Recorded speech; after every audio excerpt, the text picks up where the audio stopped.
بالمستوى ده ممكن ياخد افريقيا تاني السنه دي ولا هيكون صعب؟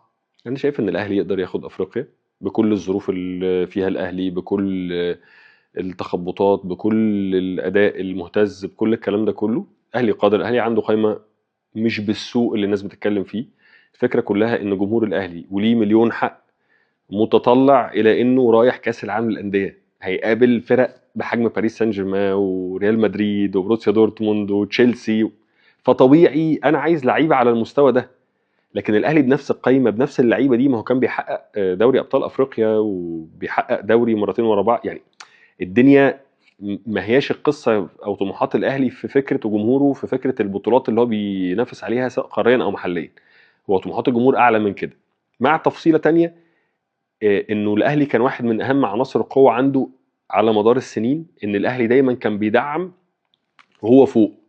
يعني الاهلي وهو بيكسب كان بيدعم، ما بيستناش لغايه لما الفرقه تتهبد لتحت وبعد كده يدعم. فده الحاجه اللي الجمهور زعلان منها. انت ليه تستنى لغايه لما الكيرف ينزل قوي قوي قوي قوي كده وبعد كده تدعم؟ خاصه ان انت مشيت لعيبه كتير وما دعمتش في بدايه. يعني الاهلي ده كان دايما بيمشي بس بيجيب، يمشي ويجيب، يمشي ويجيب. انت النهارده مشيت لعيبه، كبشه لعيبه، اختلفنا او اتفقنا على مستواهم، بس كان على الاقل عندك وفره عدديه بيصنعوا لك الفارق. لما بتحتاجهم في 3 4 5 6 ماتشات على مدار الموسم بتلاقيهم يصنعوا لك الفارق. فجاه الخمس ست لعيبه دول اتسرسبوا واحد ورا الثاني، ديانج، محمد عبد المنعم، قبليهم حمدي فتحي. هنا مش بقيم قرار ان هم يمشوا او يقعدوا كان صح ولا غلط، لا انا بكلمك في فاكت ان دول مشيوا مع احمد عبد القادر مع وانت ما جبتش مكانهم وفره عدديه بلعيبه كتير مميزه. فبالتالي ايه اللي حصل؟ فجاه لقيت نفسك بتخش ماتش زي الماتش اللي فات في الدوري اللي هو الماتش بتاع فاركو، ما عندكش فرود.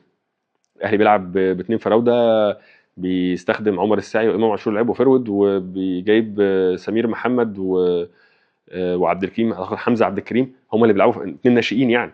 فهي دي الفكره. لكن لما تيجي تبص على قائمه الاهلي، لا قائمه مميزه وحلوه جدا جدا جدا، يتبقى ليها بعض النواقص بس اللي يخليها تفضل مكمله بنفس المسيره الناجحه اللي كانت هي ماشيه بيها.